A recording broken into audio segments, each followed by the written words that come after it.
నమస్తే BC news కి స్వాగతం. నా పేరు నీలిమ. ముందుగా ముఖ్యాంశాలు. గతంలో విద్యాశాఖ మంత్రిగా పనిచేసి ఒక్క డిఎస్సీ కూడా ఇవ్వని బొత్స ఇప్పుడు నిరుద్యోగులపై ప్రేమ ఉన్నట్లు మాట్లాడడం విడ్డూరుగా ఉంది. మంత్రి పయ్యావుల కేశవ్ ఎద్దేవా. గ్రూప్ 1 ఆరోపణలపై ప్రభుత్వం సిబిఐ విచారణ జరిపిస్తే మేం సిద్ధమేనన్న వైసీపీ ఎమ్మెల్సీ అప్పిరెడ్డి. డిఎస్సీ అక్రమాలు అవకతవకలపై కూడా సిబిఐ విచారణకు సిద్ధపడాలని సవాల్. విశాఖ ఎయిర్పోర్ట్ ను శాశ్వతంగా మూసివేసి విశాఖ ప్రజలకు ప్రభుత్వం అన్యాయం చేస్తుంది. ఆగ్రహం వ్యక్తం చేసిన సిపిఎం సీనియర్ నేత సిహెచ్ నరసింగరావు.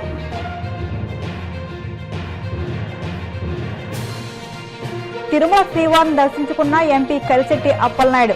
ఆలయ మర్యాదలతో స్వాగతం పలికిన అధికారులు. శాసనమండలి సమావేశాలు వరుసగా రెండో రోజు కూడా డిఎస్సీ వివాదంతో వాడివేడిగా సాగాయి. మండలి చైర్మన్ మోషన్ రాజు అధ్యక్షతన కార్యకలాపాలు ప్రారంభం కాగానే డిఎస్సీ స్పోర్ట్స్ కోటాలో అక్రమాలు జరిగాయంటూ వైసీపీ సభ్యులు వాయిదా తీర్మానం ఇచ్చారు. చైర్మన్ ఆ తీర్మానాన్ని తిరస్కరించి ప్రశ్నోత్తరాలను ప్రారంభించడంతో వైసీపీ సభ్యులు చైర్మన్ పోడియం చుట్టూ చేరి పెద్ద ఎత్తున ఆందోళనకు దిగారు. ఈ గందరగోళం మధ్యలోనే ప్రతిపక్ష నేత బొత్స సత్యనారాయణకు మాట్లాడే అవకాశం ఇవ్వగా డిఎస్సీ అంశంపై చర్చించేందుకు ప్రభుత్వం ఎందుకు వెనుకంజ వేస్తుందని ఆయన ప్రశ్నించారు. వేరే ఫార్మేట్ లో ప్రతిపాదన తీసుకురావాలని చైర్మన్ సూచించినప్పటికీ విపక్షం వెనకపోవడంతో మంత్రి పయ్యావుల కేశవ్ ఘాటుగా స్పందించారు. చైర్మన్ ను అగౌరవపరిచేలా ప్రతిపక్ష సభ్యులు వ్యవహరించడం తగదని కేశవ్ మండిపడ్డారు. ప్రస్తుతం రాష్ట్రంలో ఎల్నినో సమస్య తీవ్రంగా ఉందని, ప్రజలు పడుతున్న ఇబ్బందులపై మొదట చర్చించి ఆ తర్వాత డిఎస్సీ అంశంపై మాట్లాడదామని తెలిపారు. ప్రతిపక్ష నాయకుడు లేస్తే కాస్త గౌరవ సభ్యుల్ని కొంచెం చైర్మన్ గారి మీద పడకండి, కాస్త హుందాగా పక్కకు జరగండి, వారు చాలా స్నేహశీలి, మనందరితో చైర్మన్ గారు బాగుంటారు, అట్లని మనం ఆ చైర్ లో కూర్చున్నప్పుడు వారి మీద పడేటువంటి అడ్వాంటేజ్ తీసుకోకూడదు అనేటువంటిది ఇది మన సంస్కృతి, మనం నేర్చుకున్నటువంటి సంస్కృతి. మన ఇప్పుడు చైర్ ని ఏ రకంగా మీరు అవమానిస్తున్నారు పబ్లిక్ గా అనేది అర్థమవుతా ఉంది. మనం నేర్చుకున్న సంస్కృతి ఇది అధ్యక్ష. నంబర్ 1, వారు రిప్లై అవుతుంటే కూర్చుంటారు.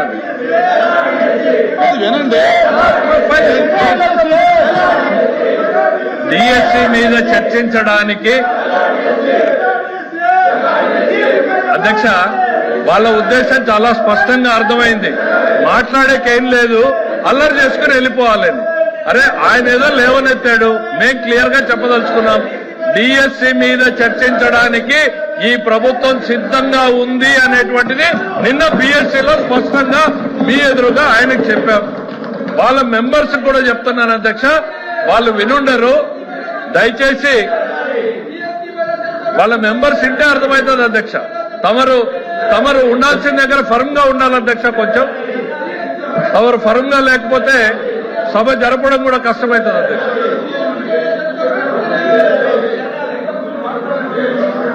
వినండి సార్, గౌరవ ఎల్ఓపి గారు అడిగిన దానికి ప్రభుత్వం నుంచి మా స్పందన ఇచ్చినప్పుడు వినే ఓపిక ఉండాలి. వాళ్ళ అజెండా ఏమైనా ఉండొచ్చు, అజెండా అల్లరి చేసి బయటికి వెళ్ళిపోవడం అనే అజెండా అయి ఉండొచ్చు, చర్చ పెట్టాలనేటువంటి అజెండా అయి ఉండొచ్చు. గవర్నమెంట్ వారి సైడ్ నుంచి నిన్న తమరి సమక్షంలో చాలా డీటెయిల్డ్ గా మా వాయిస్ ని వినిపించాం. డిఎస్సీ మీద చర్చించడానికి ఈ ప్రభుత్వం సిద్ధంగా ఉంది.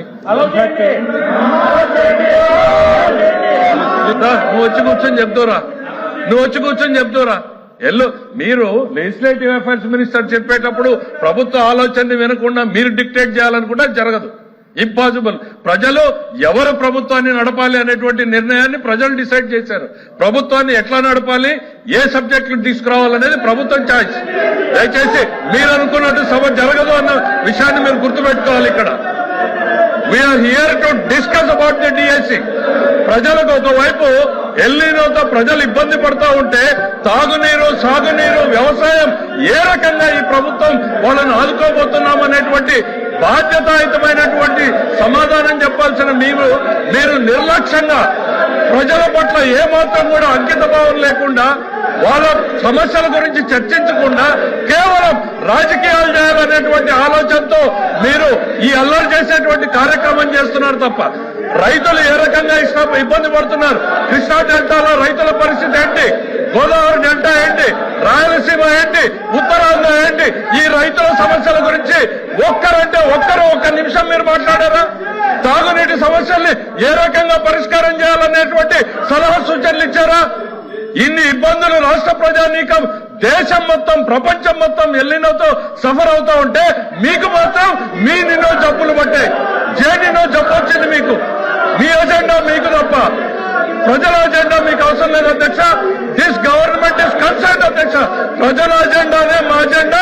ప్రజలకు అవసరమైనటువంటి ఎల్లినో మీద చర్చ పెట్టండి, ఆ తర్వాత మీరు డిఎస్సీని టేకప్ చేయండి అనేటువంటిది మీకు చెప్పాం. దానికి వీఆర్ స్టిల్ స్టికింగ్ ఆన్ అధ్యక్ష. లెజిస్లేటివ్ అఫైర్స్ మినిస్టర్ గారు రాష్ట్రం మీద రాష్ట్ర ప్రజల మీద ఎంత అభిమానాన్ని చూపెడుతున్నారో మేము చూసాం. మరి ఈ అభిమానం అసెంబ్లీలో ఏమైంది అధ్యక్ష? ముందు డిఎస్సీ చర్చించిన తర్వాత ఏదైనా చర్చించారు కదా, మరి అక్కడ ఏమైంది అంటే అక్కడ లేదా ఇక్కడ వచ్చిందా? మేము మొదటగా ఎజెండాలో పెట్టింది మేము, వ్యవసాయం మీద చర్చించాలని అడిగింది మేము.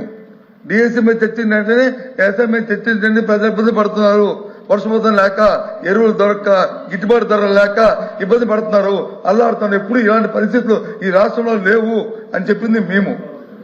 ఇటువంటి పరిస్థితుల్లో ప్రజలను ఆదుకోవాలని చెప్పాం. మరి అసెంబ్లీలో మరి ఎందుకు పెట్టారు అధ్యక్ష? ముందు డిఎస్సీ పెట్టండి. అక్కడ లేదా? అక్కడ ప్రజలు కాదా? అక్కడ చర్చించిన ప్రజలు కాదా? అక్కడ వచ్చి వెళ్ళిన రెండో పెడతారు, ఇక్కడ వచ్చి మాత్రం ఇక్కడ పెడతారు. అంటే ప్రజల మీద ఎంత శక్తి ఉందో. క్వశ్చన్ అవర్ అయిన తర్వాత బిఎస్సీ పిలుస్తాము, బిఎస్సీలో డిసైడ్ చేసి లేదు నన్ను పిలిచారు. ఓపెన్ చేయండి అధ్యక్ష. అధ్యక్ష అధ్యక్ష అధ్యక్ష ఓపెన్ చేయండి. ఇప్పుడు 4 రోజులు పెట్టే అసెంబ్లీ ఇంకో 2 రోజులు పొడిగించండి, పొడిగించండి, మాట్లాడుకుందాం. వాళ్ళకి అభిమానం ఉందో, ఎంత ప్రజల మీద మాకుందో అసెంబ్లీ కౌన్సిల్ తెలుసుకుందాం. ఇంకో 2 రోజులు పొడిగించండి. అది బిఎస్సీ 4 రోజులు ఎందుకు పెట్టాలి? అది ఇక్కడ కాదు కదా మనం డిసైడ్ చేసింది, బిఎస్సీలో మాట్లాడు. సరే నేను ఏమి ఇచ్చామో అధ్యక్ష జీవితంలో ఏ ఉద్యోగులు ఇచ్చామో, జీవితంలో ఒక్కసారి డిఎస్సీ ఆయన కూడా మంత్రిగా ఉన్నాడు, వీళ్ళు డిఎస్సీ గురించి మాట్లాడతారు, మేము వినాలి. వాళ్ళందరూ గౌరవ సభ్యులు పైనకెళ్లి డిఎస్సీ గురించి మాకు చెప్తారు, మేము వినాలి. అరే తెలుగుదేశం అంటేనే డిఎస్సీ 1 కాదు, 2 కాదు, 3 కాదు, 4 కాదు, 14 సార్లు డిఎస్సీ ఇచ్చింది తెలుగుదేశం పార్టీ. మీరేమిచ్చారు? ఒక్కటి కూడా అవ్వలేదు. మనుషులకు కాస్త ఆలోచన ఉండాలి అంతే. అరవండి. గ్రూప్ 1 నియామకాలలో అవకతవకలు జరిగాయని ప్రభుత్వం భావిస్తే సిబిఐ విచారణ జరిపినా సరే తాము సిద్ధంగా ఉన్నామని వైసీపీ ఎమ్మెల్సీ లేళ్ల అప్పిరెడ్డి అన్నారు. అయితే ఇదే సమయంలో రాష్ట్ర ప్రభుత్వం కూడా డిఎస్సీలో జరిగిన అక్రమాలు, అవకతవకలపై కూడా సిబిఐ విచారణ జరిపేందుకు సిద్ధపడాలని సవాల్ విసిరారు. ఎవరు తప్పు చేసినా తప్పే కాబట్టి ప్రభుత్వం విచారణ నివేదిక మేరకు చర్యలు తీసుకోవాలని స్పష్టం చేశారు. డిఎస్సీ అయినా గ్రూప్ 1 అయినా ఏ నియామక పరీక్షలో అవకతవకలు జరిగినా దోషులను శిక్షించాల్సిందేనని స్పష్టం చేశారు. నిరుద్యోగ యువతకు న్యాయం జరగడమే అంతిమ లక్ష్యమని లేళ్ల అప్పిరెడ్డి వ్యాఖ్యానించారు. చరిత్రలో ఎప్పుడూ లేని విధంగా 2025 డిఎస్సికి సంబంధించి నిరుద్యోగులు, యువత, ముఖ్యంగా సమాజంలో ఉన్నటువంటి మేధావులందరూ కూడా